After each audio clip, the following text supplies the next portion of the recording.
हर रोज एक नई कहानी देखने के लिए चैनल को सब्सक्राइब करें और बेल आइकन दबाना ना भूलें। चंदन नगर गांव में रहने वाला बबलू बाजार से सब्जियां लाकर अपने घर की ओर जा रहा था। तभी पानी लेकर आती हुई कुछ लड़कियां हंसते हुए कहती हैं, देखो तो जरा क्या जमाना आ गया है। आजकल के लोग अपने बच्चों से बाल मजदूरी करवा रहे हैं। हाँ बेचारा बच्चा, देखो ना, इसका तो सब्जी का थैला भी इससे बड़ा है। देखो लड़कियों, मुझ पर हंसने की जरूरत नहीं है और मैं कोई बच्चा नहीं बल्कि गबरू जवान हूँ। गबरू जवान? और तुम क्यों मजाक बनाने वाली बातें कर रहे हो? तुम्हें देखकर तो लगता है कि तुम तक जवानी आकर वापस लौट गई है। देखो मैं भले ही बोना हूँ लेकिन असली सोना जैसा खरा मिजाज है मेरा। जा बोने, बहुत देखे तेरे जैसे नकली सोने। इतना कहकर वो लड़कियां मटका लिए मटकती हुई वहां से चली जाती हैं और बबलू सब्जियां लेकर घर आता है, जहां उसकी माँ सरला स्टोव जलाने की कोशिश कर रही थी।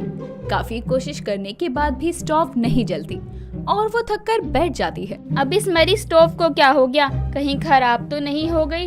हाय दैया, इस गरीब पर कोई रहम करो। अभी स्टोव को ठीक कराने के लिए पैसे कहाँ से लाऊंगी? अरे मेरी प्यारी माँ, क्यों उदास होती हो? स्टोव खराब नहीं हुआ है, गैस खत्म हो गई होगी।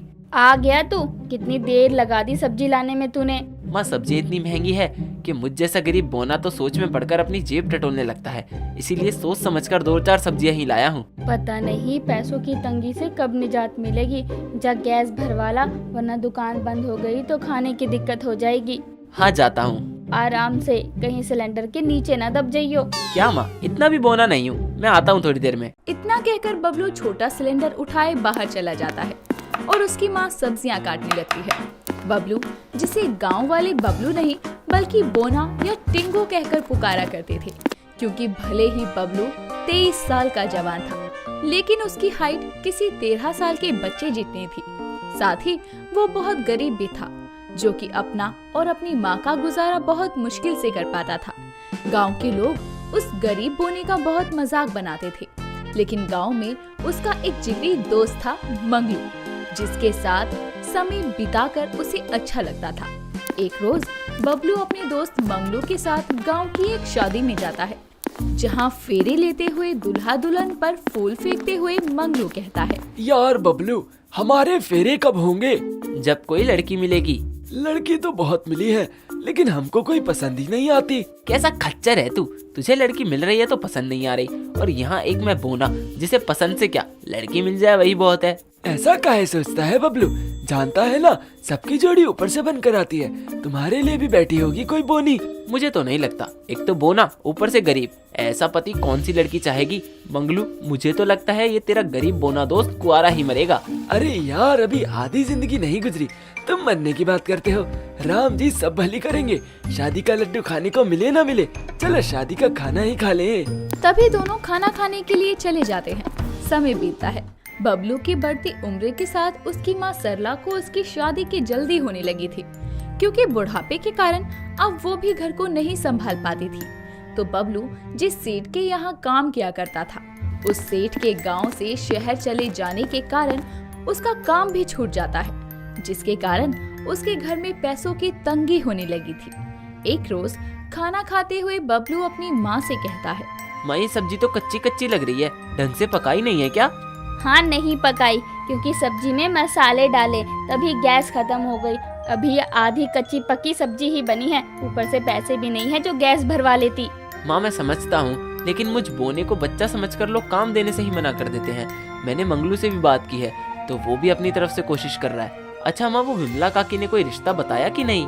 अरे वो कहाँ से रिश्ता लाएगी? कहती है एक तो तुम्हारा बेटा बोना, ऊपर से अब कोई काम भी नहीं कर रहा, तो बीवी का खर्चा कहाँ से उठाएगा? मैं तो खुद घर में बहू आने की राह देख रही हूँ, लेकिन पता नहीं मेरे नसीब में बहू का सुख लिखा भी है या नहीं। अपनी माँ की बात सुनकर बबलू खाना छोड़कर वहाँ से निकल जाता है और काम ढूंढने की बहुत कोशिश करता है। कुछ दिनों बाद मंगलू की मदद के कारण उसे एक गैरेज में नौकरी मिल जाती है, जहां वो गाड़ियां ठीक करने का काम भी सीखने लगता है। गाड़ियों की धुलाई भी करता है।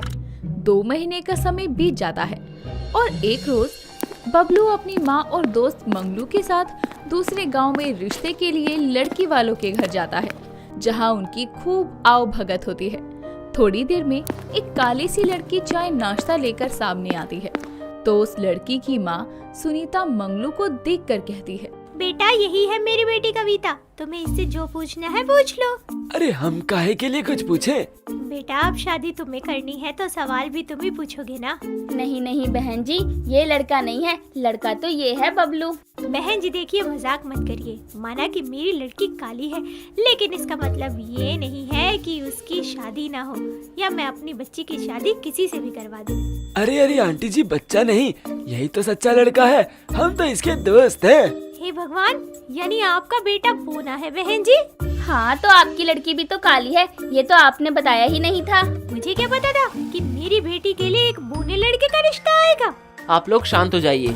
देखिए आंटी जी, ना हमें कुछ पता था और ना आपको, लेकिन अब तो सारी सच्चाई सामने है ना, तो एक दूसरे को नीचा दिखाने की जगह क्या हम शांति से बात नहीं कर सकते? हाँ माँ, ये हमारे मेहमान हैं, पहली बार घर आए हैं, ऐसे बात करेंगी तो अच्छा लगेगा। हाँ आंटी जी, देखिए लड़का लड़की ने एक दूसरे को देख लिया है, अच्छा होगा कि आप इन दोनों को अकेले में बात करने दें।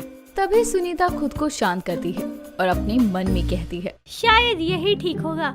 वैसे भी कविता के काले रंग के चलते रिश्ते घर आकर लौट जाते हैं, ऐसे ही चलता रहा तो मेरी बिटिया का तो घर ही नहीं बसेगा। जिसके बाद सुनीता सरला से ठीक से बात करने लगती है, तो वहीं कविता और बबलू भी आपस में बात करने के लिए आंगन में आ जाते हैं, जहां कविता और बबलू एक दूसरे से जान पहचान करते हैं। दोनों को बातें करने पर पता चलता है कि दोनों ही समाज के बुरे बर्ताव का शिकार रहे हैं, जिसके कारण एक दूसरे को उनकी कमी के साथ अपनाते हुए वो एक दूसरे से शादी के लिए हाँ कर देते हैं और उनकी हाँ सुनकर उनके परिवार वाले भी मान जाते हैं और कुछ समय के भीतर ही बोने की शादी काली कविता से हो जाती है और वो अपनी शादीशुदा जिंदगी की शुरुआत करते हैं। एक रोज गांव की दो लड़कियां बबलू के घर से गुजर रही थी। तभी कपड़े सुखाती कविता को देखकर वो ताना कसते हुए कहती है, ये देख, यही काली बनी है बबलू बोने की लुगाई। अरे अरे अरे, कितनी काली है, ये तो वही बात हो गई, बोने के हाथ काला सोना लग गया। और तुम लोग तो अब अपनी सोचो। देखो सासू माँ, क्या जमाना आ गया है, मेरे जैसी काली का घर बस गया और ये गोरिया कुंवारी घूम रही है। हाँ काली ही सही, लेकिन मेरा बेटा मेरे लिए सोने सी बहू लाया है। उनकी बातें सुनकर दोनों लड़कियां मुंह बनाते हुए वहां से चली जाती हैं। समय बीतता है, बबलू भी गैरेज पर काम करते हुए गाड़ियां ठीक करना सीख जाता है। मेहनत से काम करके और अपने परिवार की जीविका को वो अच्छे से चलाता है और अपने परिवार के साथ जिंदगी में आगे बढ़ता जाता है। दोस्तों, अगर आपको ये कहानी पसंद आई तो इसे लाइक करें, शेयर करें और कमेंट करके बताएं कि कहानी में आपको सबसे अच्छा क्या लगा।